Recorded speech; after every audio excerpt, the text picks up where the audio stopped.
Hello there, and welcome to the tour of the Banteng military truck, the fourth vehicle in my military utility logistics or transport vehicles series.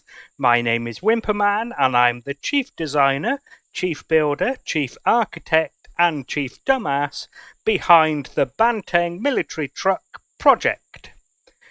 Now, before I take you through the two variants of the Banteng, I do want to tell you a piece of important information about their shields and their power. So, there is a custom device toggle that turns the shields on, and it also turns on two large generators. Now, if you don't use the device group toggle, either the shortcut or the actual switch in the F menu, and you use the normal keybind, that won't obviously turn on the extra generators, which means that the shields won't have enough power to run. So the chances are the default generators will probably go pop. So just be warned of that. Now, I am going to cover that in more detail when I get to both the power and the shields segments. And of course, at the end, during the upgrading bit, when I also mention personalization, I'll talk to you about how you can undo that if you don't like it. But I thought that was important enough that it needed to be said right at the beginning. So, before I show you around these new vehicles, I'm going to show you the image that they are based on. And it's based on this concept truck from Scania that I found online years ago, and I thought it would make a good vehicle at some point. Well, here I am. I finally got round to doing it. So, let's come out of that view, and I'm going to talk to you about the two variants. Actually, you know what? I'm going to start the first segment, actually, because it's covered in there. So, let's talk about their role and their task equipment. Here we go again. So, the first one is a logistics truck intended to carry around cargo and supplies, and in order to facilitate that task, it has a 32,000 SU cargo container, which is the maximum size allowed on a HV. Well, and SVs as well, actually, but whatever. Now, you can probably see in the name there, Banteng 32K LT. That is, in fact, what those numbers and letters stands for. It's a 32K SU carrying logistics truck. The second one over here is a transport truck that is intended to move around personnel and troops, short-range travel. And in order to facilitate that task, it has 18 passenger seats in the back. And again, if you can see the name above the vehicle there, the 18P stands for 18 person, and then TT is transport truck. Now, both vehicles do actually have two seats in the front as well, a passenger seat and a driver seat. So that does mean that can carry 20 in total, but 18 specifically in the back, in the troop compartment. Right, that's the end of that segment. So the next segment then is their propulsion, handling, and lift capacities. Now, from here on out, the 18-person transport truck is a variant of the 32K SU LT logistics truck. So unless I specify that they are different, just assume that they are the same in these stats, unless I point out the differences, unless, of course, I make a mistake. That's entirely possible because chief dumbass. So, propulsion, starting with their forward acceleration, like I normally do. So, the forward acceleration, and you can probably see the difference already between the two. Now, this is the only difference. The logistics truck has 6 large Tier 2 thrusters to push it forwards. Can I get the little pop-up? Thank you. And then 2 mediums. And then the transport truck is missing the top 2 large Tier 2 thrusters there. And then both trucks are the same in that they have 4 large and 2 medium tier 2 thrusters in all of the other directions. Like I said, this one has the missing one there, but that means it has 2 medium tier 2s and 4 large tier 2s in all directions. Of course, it's lighter, so it doesn't need as much thrust. Right, underneath, they both have 4 hover boosters for your jumping needs. They also both have 6 large hover engines on by default. Now, with those 6 on, it can lift this logistics truck in up to about 6.4 G. Now, the transport truck is lighter, so it will lift him greater than that.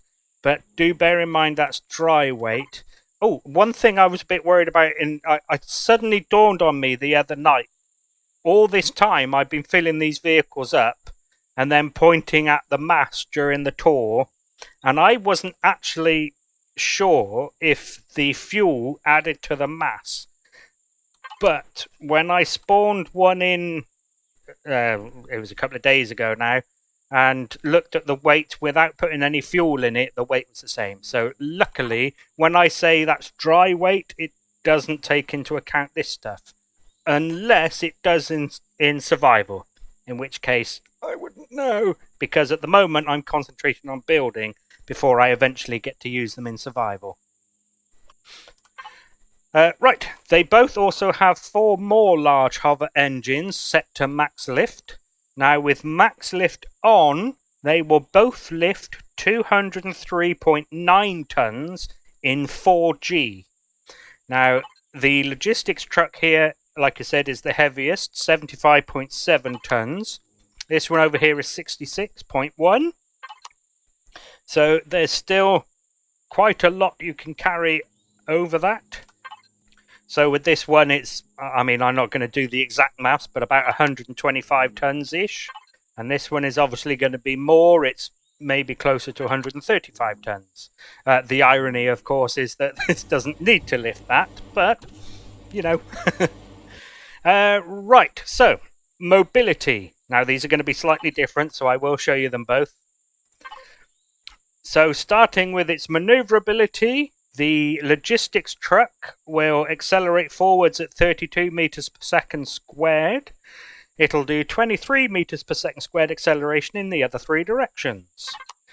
Now the transport truck here will actually do slightly more than that in all, well, it's the same in all directions, and it's slightly more than what is the, yeah, you know what I'm saying. So it's lighter, so the same thrusters push it slightly quicker. 26 meters per second squared acceleration in all directions. As for their agility, the yaw, which I think is the most important, the logistics truck has a yaw of 31 degrees per second. It has a pitch of 11 and roll of 29, but I don't find them particularly important on HVs. The transport truck will do 32 degrees per second yaw, which is one more. It'll also do 1 more in pitch, and is it the same in roll? But I mean, they're not important. 1 more in roll as well, yeah. Right, so there we go. Now, I'm not going to bother taking them for a test drive like I normally do when there's only one. Like I normally do when I'm doing variants together in the same video, I like to leave them all nicely aligned. Is that the end of that? I believe it is. Talked about its thrusters and its hover engines and its lift capacity. Yes, that's all done. Cool, so that segment's over. The next segment then is its power, fuel, and air. Or it should say their power, fuel, and air. So, they both have 6 large generators.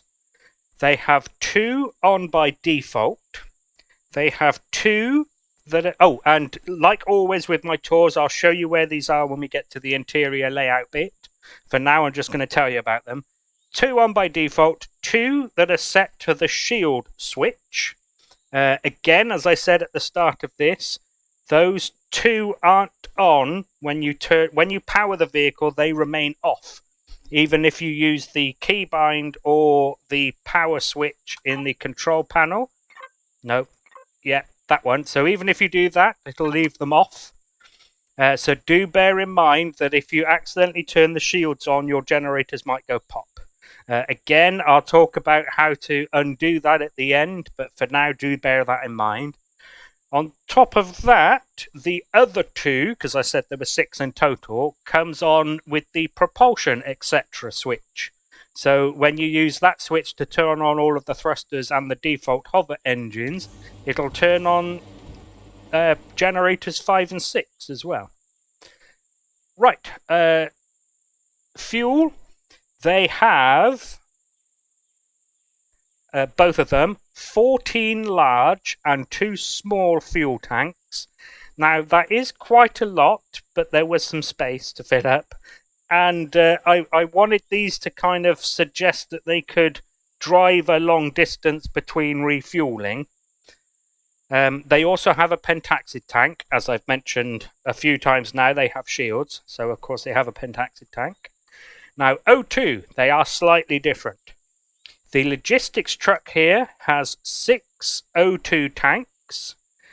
It has 2 O2 stations, 2 vents, and only 1 compartment, the cab. Now, the transport truck over here has the same 6 O2 tanks, plus another 3 for the rear compartment. It has 6 total air vents, 2 in the cab, the same 2 as this one, but then 4 extra in the back, just for symmetry and stuff. It also has an extra O2 station, so it has 3 in total instead of only 2. Has the same 2 in the cab, but an extra 1 in the troop compartment. And of course, it has 2 compartments, the cab and the troop compartment. Right, that's the end of that segment. So the next segment then is their weapons, defenses, and construction. So, starting with their weapons, they are both armed exactly the same. They each have 8 Gatling turrets, which means they are not device limit compatible. Compliant is actually the word I mean. So they are arranged as such, 6 on the rear compartment bit, module thing, and then 2 on the roof of the cab. Now, they're both set to what I consider my anti-personnel configuration, so they'll target NPCs, players, and predators, along with the drones, because you can't not target drones when you target these things, which kind of is nice, because if it didn't, I probably would set them to target drones and call it general purpose or something. So that's those. Now, defenses, just in case you are skipping through the video using the chapters in the description and along the timeline of the video, I will cover it again, just in case. It does have a shield. They both do. But the shield will not receive enough power from the 2 large generators that are on by default. If you just use the normal keybind to turn the shields on and off, things will go booming.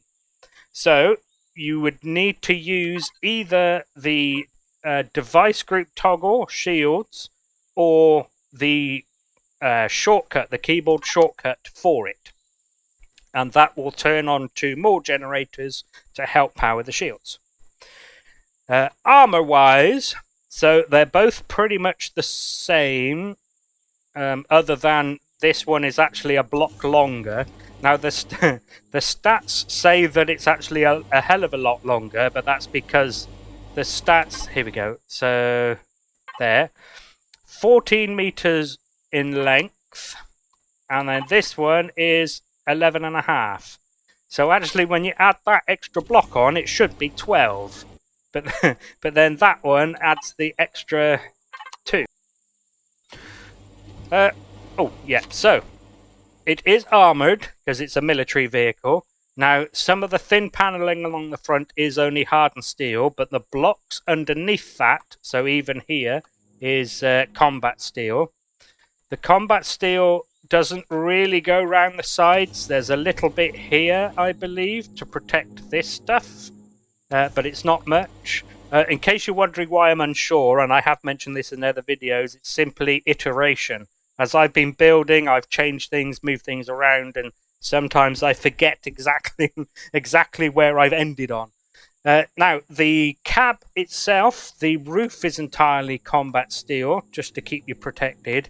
But then everything else, apart from the blocks around the turrets, is basically steel. Apart from this bit here, which is fuel tanks. There's fuel tanks under there. There you go. So that's combat steel as well, but basically everything else isn't. Now there is a bit of steel on these as well. It's mostly decorative where it's not protecting anything. Can't find any right now. So the underneath, most of that is hardened steel, but there is some steel under here too. Yeah, I think that's everything.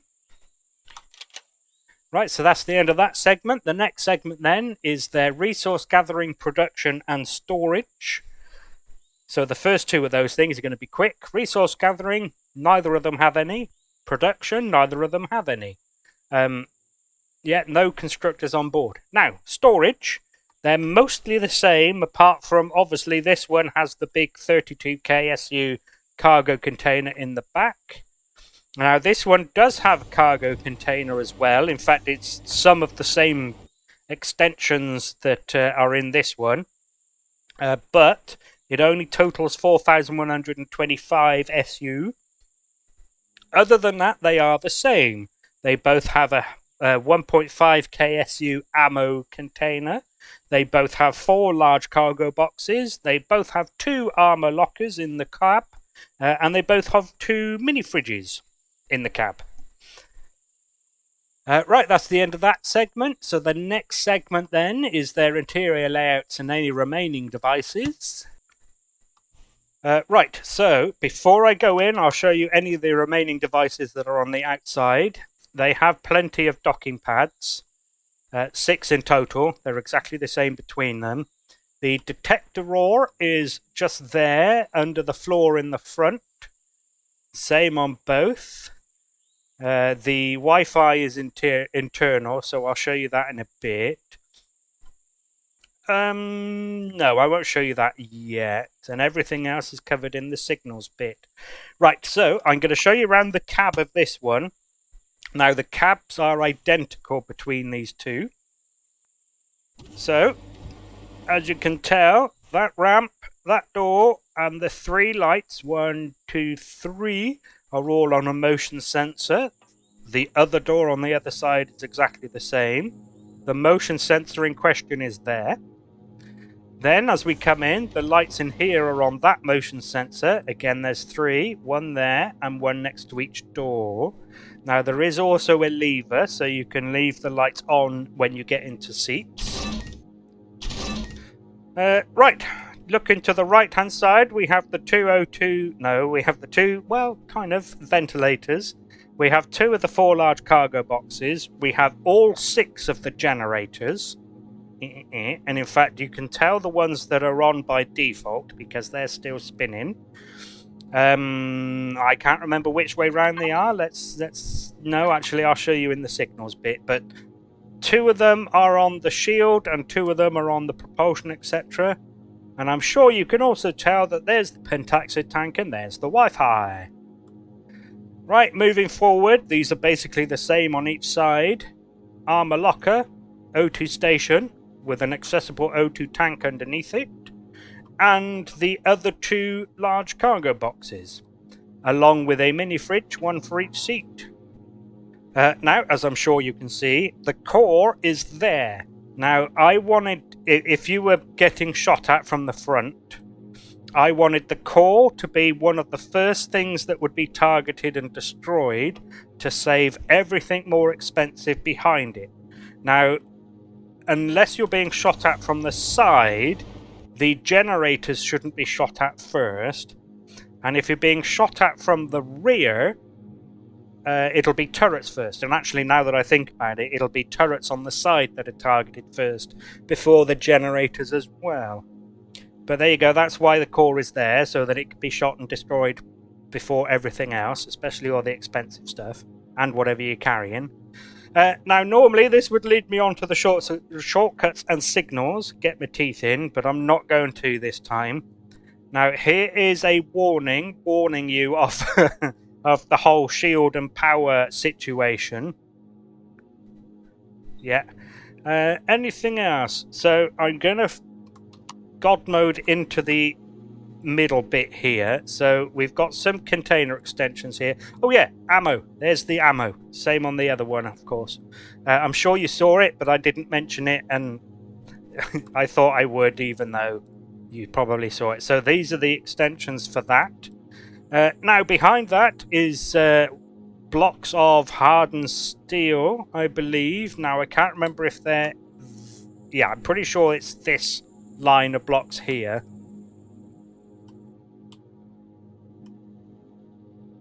Yeah, and then, yeah.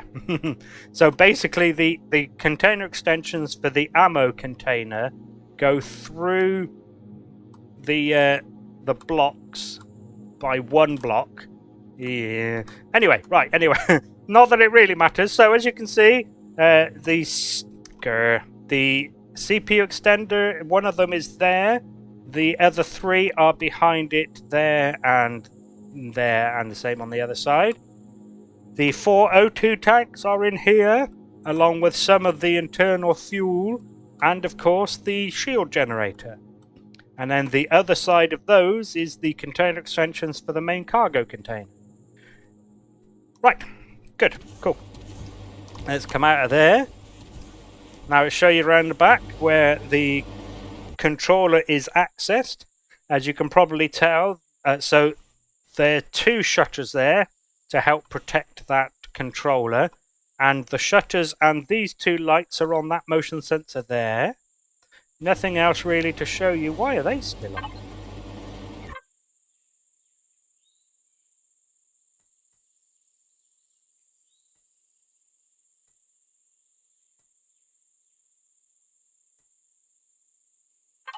Huh, that's weird, but okay.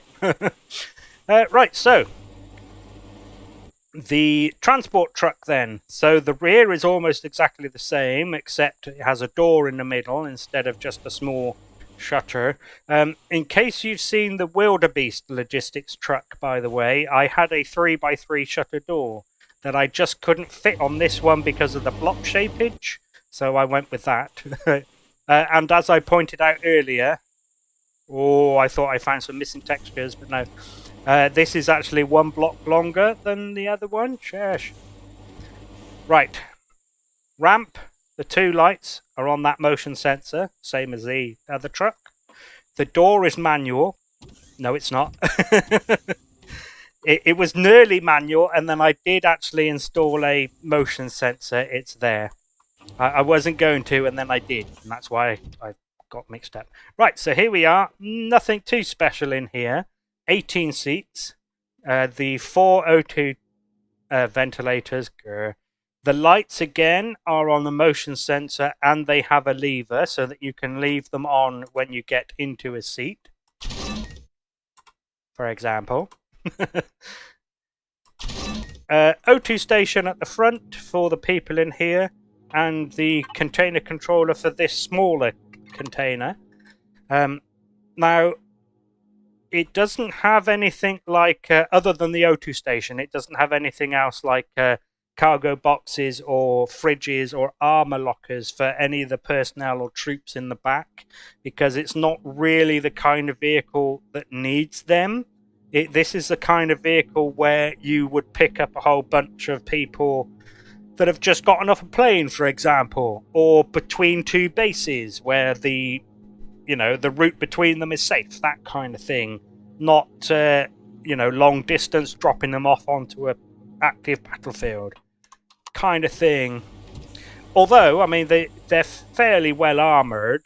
I mean, ish. They're only one block, mostly, but you maybe could drop them near to an active battlefield, but there you go. Right, that's the end of that segment then. So the next segment is going to be the shortcuts and signals. Now the shortcuts and signals of both of these are the same, I believe. Yeah, just making sure. Iteration again. So as usual, the first device group is the propulsion, etc. So that will turn on all of the thrusters and what I referred to earlier as the default hover engines. The next one down from that is max lift, and that will turn on the other large hover engines. Now, the next one down is shields. I'm going to cover this again, just in case anyone's skipping through the video using the chapter markers. This device group toggle for the shields will also turn on two large generators. If you use the general switch here, or the keybind, the normal keybind to turn the shields on, that obviously won't turn on the extra two generators to help power the shields. So therefore they probably won't get powered and everything might go bang. Just in case you're skipping through. So do please remember to use this or the keyboard shortcut. That's the word I'm looking for. So keyboard shortcut and keybind are obviously very, very similar, but I needed a way to differentiate between them. I mean, usually they're synonyms, but I wanted to make you aware that there is a difference, really. Right, so next one down, tail lights, of course. I have my red flares on the back. If you don't like them, you can turn them off. If you hate them, you can multi-tool them off. And the last device group is ventilators. For those who haven't seen a tour of mine, I will go through it. However, for those who have and have heard this before, I will try to go through it quickly. Deep breath. If you turn the oxygen off, you'll see that the power left doesn't change. Oops. Leave it off. However, if we turn the ventilators off, the power left does change. Because although this one stops it blowing air into the compartments, it doesn't actually turn the ventilators off. So this way you can save a bit of power if you're in a breathable atmosphere. There we go. That was about as quick as I could do it. Now this one will save a bit more power simply because it has a few more ventilators. So 2547 will go up to nearly 40, basically close enough to. It's insane. What is that bugged? Energy in is 20 power units. That's insane. Really? Just to spin a fan to blow some air in. Okay, whatever. Right, so the signals then, the custom signal shortcuts. The first one, as usual, is power save. Now, this will do slightly different between the two vehicles, but only because this one has a lot of passenger seats. So one of the things that the power save will turn off is passenger seats. In this one, it has one passenger seat to turn off, and in this one, it has a lot more. Do you know what? Just out of curiosity, power left 18, 19, 1. Power left 25, 27. Okay. So you probably heard the doors close behind me there, and the lights going on and off as well. So the power save will also turn off all of the motion sensors and the switches that control the ramps, the doors, and the lights. It'll also turn off the Wi-Fi on both, as well as all of the LCD working here. Yarp. Anything else? No, I'm pretty sure that's it. Next one down, Gatling turrets. I'm sure you can guess what they do. Turns on and off the turrets. I say it in a lot of videos, but just in case it's the first one and you're wondering why I refer to them as Gatling turrets and not minigun turrets, that's because minigun is a brand of rotary barrel weapon made by General Electric, whereas Gatling is an umbrella term for rotary barrel weapons. Blah. Right, next two down, floodlights and headlights. So the headlights, you probably could use the keybind, which I'm pretty sure is L by default, but there is also a signal there as well to turn them on. But the floodlights are the small lights that you can see across the top of the cab that are set to spotlight mode. And that makes it very, very bright indeed. And that is all of that. So that's the end of that segment. The next segment then is their CPU and upgrading. So their CPU usage is going to be slightly different, obviously. So they're both tier 4. The logistics truck is just under 42,700 out of the 100,000. The transport truck is just over 39,000 of the 100,000. For those skipping through the video using the chapter markers, the core is in the front so that it can get blown up and leave all your expensive stuff intact. Same on both vehicles. And the CPU extenders are in the back. They're technically here in the very front bit of the rear module-ish. Upgrading. There is no built-in upgrade path, so there's obviously no spaces for things like extra generators or extra weapons. I mean, that doesn't mean you couldn't fill in this shapeage and remove those and fit extra turrets on it, that kind of thing. You can certainly personalize it. One of the things I was thinking of, there's quite a bit of space in here. You might be able to get a constructor in here somewhere, removing blocks there, for example, or just sitting it on the floor behind the seats. Now, as promised at the beginning, I will tell you quickly about how you can undo the whole generators only come on when you turn on the shield switch. There you go, it's those two. So, if you don't like that because you're quite often blowing up your vehicle, here's how you can fix it, and actually you can probably figure it out yourself. So, there's 2 generators in the power shields device group near the top because it's labeled as 1. You can simply move those into the power main device group. And since the shortcut itself is a toggleable for the device group, and there is no signal logic on each of the generators, moving them will obviously stop that from happening, and they will of course turn on auto-magically whenever you turn the vehicle on and off. So that's how... Oh, and just in case you really care, you can do that with the... Oh yeah, I forgot about that, didn't I? You can also do that with the propulsion, etc. I forgot to mention in the custom signals and shortcuts bit that 2 generators also come on with the propulsion, etc. I forgot about that because I don't normally do it in vehicles, and actually it's because of this. I mean, it's going to be very easy. I'm sure there are a lot of people used to just getting into a vehicle and clicking that.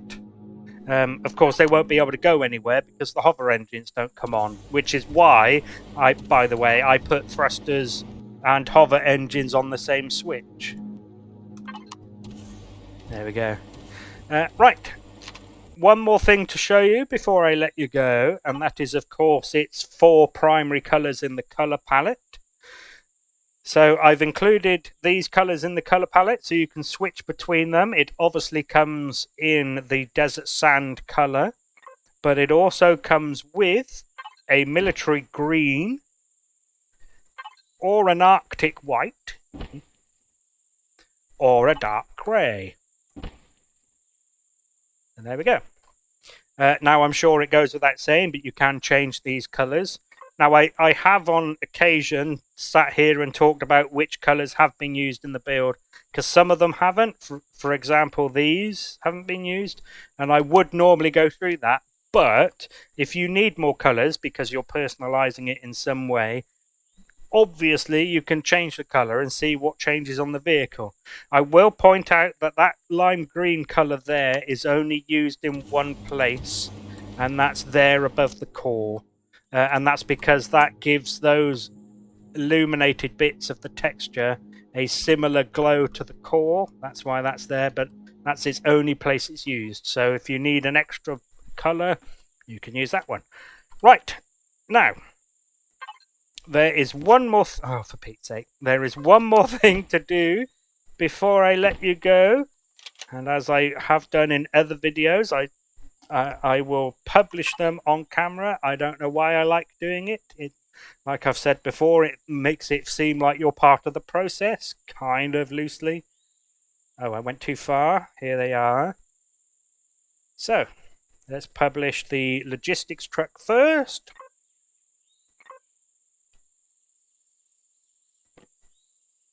Oh, I have to wait for it, don't I? Hooray. Oh my god, it deleted everything. Thank god. Right. And the transport truck. There we go. All done. Hooray. Right, so thank you very much for taking an interest in at least one of the Banteng trucks. I hope you get some use out of at least one of them, if not both. And hopefully I will see you in another video for a different build. So thank you again, and goodbye.